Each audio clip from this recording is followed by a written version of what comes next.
Okay, the next thing I want to talk about is placement and angles.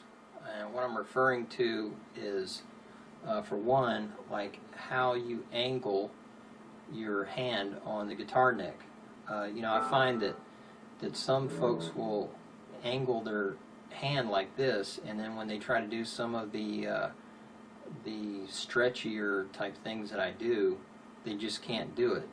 And that's because you've got to turn your hand this way to where your your fingers are parallel to the frets, and that will give you a greater reach or stretch. Another thing is you've got to have your thumb back behind the guitar neck, somewhere in the middle.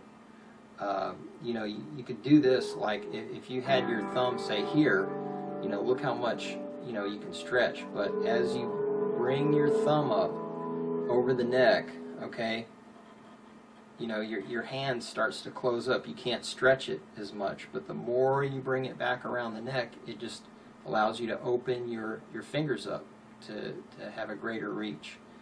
So that's two key things, is to try to keep your fingers more parallel to the frets and your thumb back behind the neck, somewhere in the middle. Now, that's not saying I never play like this. I find that, whenever I'm doing some bluesier playing,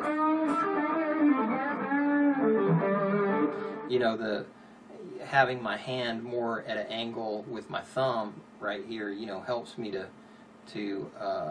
play that way, with more of that type of a phrasing, with vibrato and whatnot. But, again, for a lot of the stretchier type things, you're going to have to, have your fingers parallel to the frets and thumb back behind the neck. Let's see, another thing I want to talk about is the way you place your picking hand on the guitar. Like, I noticed that some guys, they'll just have their hand floating above the strings, and really whatever works for you is best. But for me, I like to put my palm, this part of my hand right here, on the bridge. Now, I don't put a lot of weight into it. It just lightly rests on the bridge.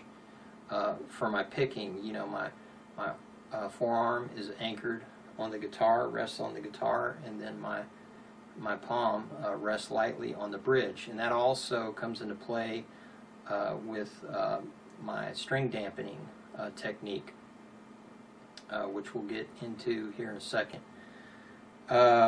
The way I hold my pick is with my first finger and my thumb, and I angle the pick at a basically like about a 45-degree angle when I'm picking. Now, I've seen some guys, or heard that some guys will angle it at a 45-degree angle, but it's reverse, the way that I do it.